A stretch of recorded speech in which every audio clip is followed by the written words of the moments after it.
नमस्कार, माय कोकणमध्ये तुमचं स्वागत आहे। आज आपल्या सोबत आहेत शिवसेनेचे रत्नागिरी शहर प्रमुख। त्यांच्याशी आपण बोलणार आहोत, शहरामधल्या विकासाची स्थिती जाणून घेणार आहोत, काय काय कामं या शहरामध्ये राहिलेली आहेत याबद्दल जाणून घेणार आहोत। विपिनजी, तुमचं माय कोकणमध्ये स्वागत आहे। 15 वॉर्ड आहेत शहरामध्ये, काय स्थिती आहे सध्या तुमच्या पक्षाची या वॉर्डांमध्ये?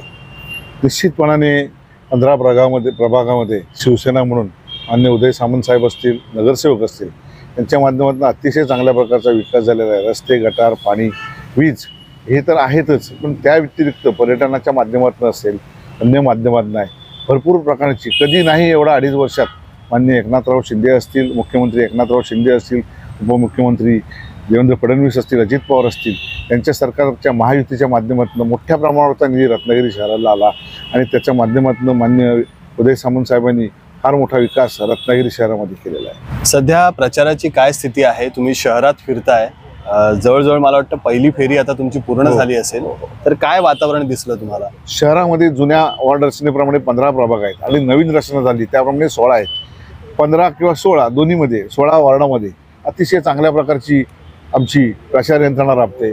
शिवसेनेचे सर्व कार्यकर्ते, भाजपचे सर्व कार्यकर्ते, राष्ट्रवादीचे कार्यकर्ते आणि RPI मित्रपक्षाचे सर्व कार्यकर्ते एकत्रपणे आम्ही हातात हात घालून काम करतोय। लोकांचा उत्स्फूर्त प्रतिसाद आम्हाला मिळतोय। सामंत साहेबांनी केलेली कामं लोकांच्या तोंडून आम्हाला ऐकायला मिळतात। सामंत साहेबांनी वैयक्तिक मदत देखील भरपूर लोकांना केलेली आहे। त्यामुळे सामंत साहेबांबद्दल जनाधार हा फार मोठ्या प्रमाणावर आहे। निश्चितपणे समोरचा जो उमेदवार आहे, त्यांची जो कोणी उमेदवार आहे त्यांची प्रचार यंत्रणा अजून सुरू झालेली दिसत आम्हाला तरी दिसली नाही आहे आणि आम्ही पहिल्या फेरीचा राऊंड आमचा लोकांपर्यंत केला आहे। लोकांना आम्ही विकास कामं पटवून देतोय, झालेली शहरातली कामं आम्ही त्यांना दाखवतोय आणि लोकांचा त्याला उत्स्फूर्त प्रतिसाद मिळतोय। तुम्ही मित्रपक्षांची नावं घेतली जाता, खरंच तशी स्थिती आहे का? एक दिलाने एक मनाने भाजप, शिवसेना, राष्ट्रवादी, RPI आणि मित्रपक्षाचे सगळे उमेदवार कामाला लागलेले आहेत। जसं सामंत साहेब आमच्या माध्यमातून आहेत, तसे मान्य रवींद्र चव्हाण साहेब असतील, तिथून राष्ट्रवादीचे सुनील तटकरे साहेब असतील किंवा RPIचे सगळे लोकप्रतिनिधी असतील, या सगळ्यांनी आपापल्या पदाधिकाऱ्यांना स्पष्ट सूचना दिल्यामुळे सर्व कार्यकर्ते एक हातात हात घालून काम करतात। हाच माझा प्रश्न आहे की वारंवार रवींद्र चव्हाणांना येऊन सूचना का कराव्या लागतात? नाही, असं काही नाही। ते प्रत्येक पक्षाच्या प्रमुख नेत्यांची ती जबाबदारी असते की आपले पदाधिकारी काम करतायत की नाही हे लक्ष ठेवणं। जसे सामंत साहेब सुद्धा आमच्यावर लक्ष ठेवून असतात की आम्ही काम व्यवस्थित करतोय की नाही, ही त्यांची जबाबदारी असते, ते त्यांनी पूर्णपणे पार पाडतात। आणि आता शहरामध्ये म्हणजे जे नगरसेवक तुमचे होते ज्या वॉर्डामध्ये, वॉर्ड वाईज काय पोझिशन वाटते? कोणता वॉर्ड तुमच्या समोर स्ट्रॉंग आहे, कोणत्या वॉर्डमध्ये काम करण्याची स्थिती आहे, असं काही तुम्ही आयडेंटिफाय केलंय का? आयडेंटिफाय करण्यापेक्षा सामंत साहेबांच्या माध्यमातून सर्वच्या सर्व 16 नवीन रचनेप्रमाणे 16 प्रभागामध्ये अतिशय चांगल्या प्रकारचं काम झालं आहे। कुठलीही कामं पेंडिंग दिसत नाहीत, पण ते आत्ता प्रस्तावित आहेत, जी म्हणजे त्याची टेंडर प्रोसेस झाली, पूर्ण व्हायचे। बऱ्यापैकी कामं त्यांनी पूर्ण लावलेली आहेत, मार्गी लावलेली आहेत आणि जी कामं आता विकासाची संकल्पना शेवटी कधीही संपत नाही। विकास हा होतच असतो, तो पुन्हा पुन्हा करावा लागतो की होत असतो, पण जी जास्तीत जास्त कामं आहेत 15 प्रभागामध्ये आणि ती पूर्ण होत आहेत, मार्गी लागत आहेत। भाजप, शिवसेना, राष्ट्रवादी सर्व पदाधिकारी, RPI मित्रपक्ष हे सर्व पदाधिकारी यांची जी कामं वैयक्तिक होती ती मान्य उदय सामंत साहेबांच्या माध्यमातून झालेली आहेत। 15च्या 15 प्रभागामध्ये आम्ही स्ट्रॉंग आहोत। 15च्या 15 अगदी 60 स्टॉप धरलात तरी 60 स्टॉपचा जो तथाकथित बालेकिल्ला म्हटला जातो उभाटाचा, तिथे देखील आम्ही लोकसभेला 700 मतांनी पुढे आहोत। पण ओव्हरऑल लोकसभेला शहराची काय स्थिती होती?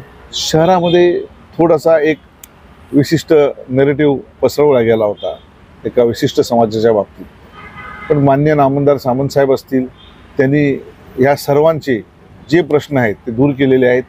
निश्चितपणे त्यांना खात्री दिलेली आहे आणि सामंत साहेबांवरचा विश्वास हा साधारण जवळजवळ सगळ्या त्या समाजाचा भरपूर मोठ्या प्रमाणात असल्यामुळे, समाजाचं नाव घ्या ना पूर्ण, आपल्या मुस्लिम समाजाचा गैरसमज झाला होता किंवा नेरेटिव्ह पसरवण्यात आला होता की संविधान बदलणार आहेत किंवा देश सोडायला लावणार आहेत, पण रत्नागिरीमधील जो मुस्लिम समाज हा पूर्णपणे सामंत साहेबांच्या पाठीशी आहे।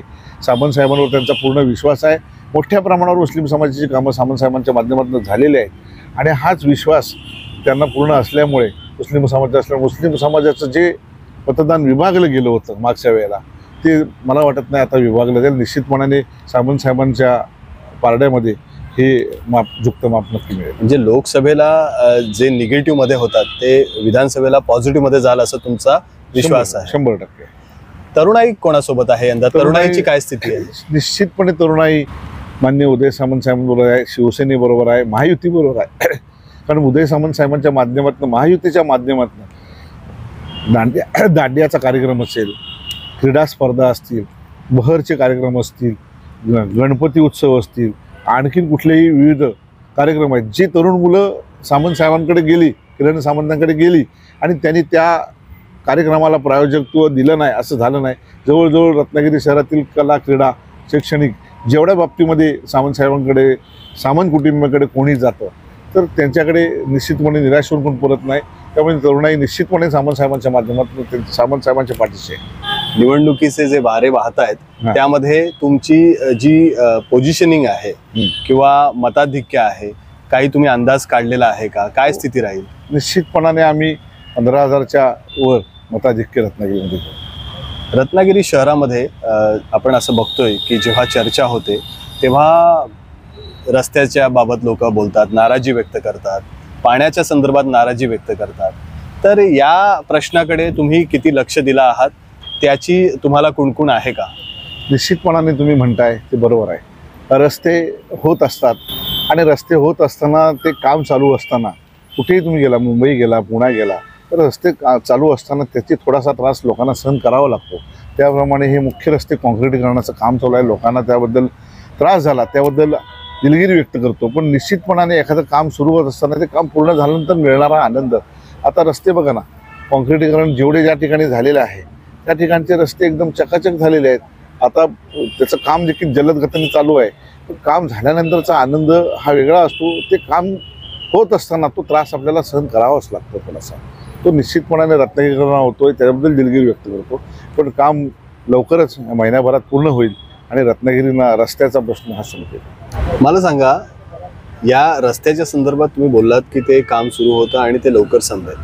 पण जेव्हा शहरामध्ये डिसेंबर महिना उलटतो, जानेवारी फेब्रुवारी पासून पाणी टंचाईची समस्या भेडसावायला लागते, तर या संदर्भात परमनंट उपाययोजना काही तुमच्या मनात आहे का? कारण जी नळपाणी योजना मधल्या काळात झाली होती ती पुरेशी नाही आहे असं सुद्धा लोकांचं म्हणणं आहे. तर या संदर्भातही तुम्ही तुमचं मत मांडा. निश्चितपणाने तुम्ही जे म्हटलात, शीळ धरणाचं काम अर्धवट होतं, त्यासाठी साहेबांनी निधी दिला, ते पूर्ण झालं. त्यानंतर पानवल धरणाचा काळ परमनंटली तिथं बाजूला कसा करता येईल आणि पानवल धरणाचं जे हे होतं, यावर्षी गेल्या वर्षीचा असं झालं होतं की पाऊस जो रेग्युलर मानाने पडतो तो पाऊस खूप कमी पडला होता. पर्यायाने पानवल धरण खूप लवकर आटलं. जे 2 महिने उशिरापर्यंत चालतं, ते मार्चपर्यंत चालतं पानवल धरण, ते चाललं होतं, ते लवकर थांबलं होतं. त्यामुळे असलेला साठा संपवण्याशिवाय पर्याय नव्हता. रेग्युलर जे नैसर्गिक मार्गाने पानवलचं जे ग्रॅव्हिटीने पाणी रत्नागिरी शहराला पुरवलं जातं ते उशिरा पडलं, म्हणजे कमी पर्जन्य पाऊस पडल्यामुळे, रत्नागिरीमध्ये पडल्यामुळे दरवर्षीच्या तुलनेमध्ये, तर ते आपल्याला त्यावेळी लवकर संपलं होतं. त्यामुळे शीळ धरणाचा साठा लवकर संपला होता. पण यावर्षी पावसाचं प्रमाण अतिशय चांगलं पडलं आहे, फार मोठ्या प्रमाणात पाऊस पडला आहे आणि अजूनही धरणं फुल भरलेली आहेत. जसं शीळ धरणाचं आहे तसं पानवल धरण देखील चांगल्या प्रकारचं भरलेलं आहे. आणि पानवल धरणातलं पाणी जर उशिरापर्यंत मिळाला तर तेवढे दिवस अधिक शीळ धरणाला मिळतात आणि शीळ धरणाचं पाणी रत्नागिरीला मिळतोय. मला वाटत नाही की आता शीळ धरणाचं काम पूर्ण झालेलं आहे, पानवल धरणाचं काम पूर्ण झालेलं आहे. त्यामुळे या येणाऱ्या काळामध्ये पुढच्या वर्षी हे पाण्याची समस्या निश्चितपणे नसणार नाही. एक शेवटचा प्रश्न, काय आवाहन कराल तुम्ही शहरातल्या मतदारांना? शहरातल्या मतदारांना मी एवढंच आवाहन करतो की शहरामध्ये झालेला विकास, ह्याच्यापूर्वी झालेला सगळ्या गोष्टी, रत्नागिरीमध्ये काय होतं, रत्नागिरीमध्ये मेडिकल कॉलेज आलं, इंजिनिअरिंग कॉलेज आलं, ANM JNM नर्सिंग कॉलेज आलं, संस्कृत महाविद्यालय आलं, सागरी महाविद्यालय आलं आणि त्याचबरोबर अन्य काही गोष्टी रत्नागिरीमध्ये झाल्या. एवढं मोठं शैक्षणिक हब रत्नागिरीमध्ये झालं आहे. शैक्षणिक हब झालं आहे. 2 जे प्रोजेक्ट आहेत, वेल्लोरे सेमीकंडक्टरचा प्रोजेक्ट जो 19,500 कोटीचा प्रोजेक्ट आहे, त्याच्या माध्यमातून 33,500 लोकांना रत्नागिरीतल्या नोकरी मिळणार आहे. त्याचबरोबर धीरूभाई अंबानी डिफेन्स क्लस्टर हा जो डिफेन्स क्लस्टरचा कारखाना आहे त्याच्या माध्यमातून देखील नोकरी मिळणार आहे. म्हणजे शैक्षणिक मुलांना नुसतं रस्ते, गटार, वीज एवढंच एवढी मोजकी संकल्पना नव्हता, विकासाची संकल्पना त्यांनी मोठी केली. मुलांना शिक्षण चांगलं मिळालं तर मुलं चांगली शिकतील, त्याचबरोबर नोकरी जशी मिळायला पाहिजे त्यामुळे 33,500 नोकऱ्यांचं वेलोरे सेमीकंडक्टरचा प्रोजेक्टचं काम उद्यमनगरला सुरू झालेलं आहे. आणि त्याचबरोबर शैक्षणिक कला क्रीडा शैक्षणिक ह्यांना सामंत साहेबांनी वाव दिल्यामुळे लोकांची निश्चितपणे सामंत साहेबांवर आज मनापासून प्रेम करतायत. आणि रत्नागिरीच्या तमाम जनतेला मी विनंती करतो, असा महाराष्ट्राच्या धर्तीवर आज एक नवीन मान्य एकनाथ शिंदे साहेब असतील, देवेंद्र फडणवीस असतील किंवा अजितदादा असतील, यांच्यानंतर जर कोणाचं नाव आज घेतलं जातं तर मान्य उदय सामंत साहेब असतील. महाराष्ट्राच्या राजकारणामध्ये एक ठसा उमटवण्यासाठी आज सक्षम नेतृत्व म्हणून त्यांच्याकडे आज बघितलं जातं. शिवसेनेचा शिंदे साहेबांनंतरचा एक मोठा चेहरा म्हणून सामंत साहेबांकडे बघितलं जातं. आणि फार मोठी अशा महाराष्ट्रातल्या जनतेला आहे.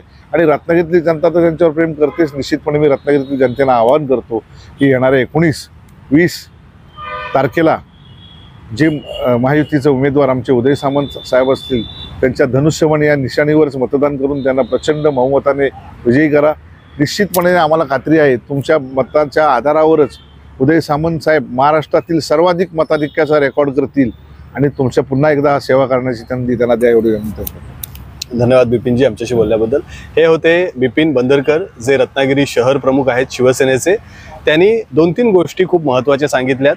यामध्ये एक गोष्ट आहे की आम्ही विकास कामांच्या जोरावर यंदा लोकांकडे मतं मागतो आहोत आणि आम्हाला विश्वास आहे की लोक आम्हाला प्रचंड बहुमताने विजयी करतील. दुसरा मुद्दा, त्यांनी दिलगिरी सुद्धा लोकांची व्यक्त केलेली आहे, कारण विकास कामं होत असताना लोकांना थोडंसं त्रासाला सामोरं जावं लागतं, त्यामुळे तो एक प्रश्न इथे घेणं खूप गरजेचं आहे. आणि तिसरा मुद्दा जे ते म्हणालेत की उदय सामंत हे आता राज्याचे नेते आहेत, त्यामुळे लोकांची जबाबदारी वाढली आहे, असं काहीसं त्यांचं या मुलाखतीमध्ये म्हणणं होतं. इतरही बातम्या तुम्ही माय कोकणवर पाहत राहणार आहात. माय कोकण व्हिडिओ तुम्हाला आवडला असेल तर नक्की सबस्क्राईब करा, लाईक करा, कमेंट करा.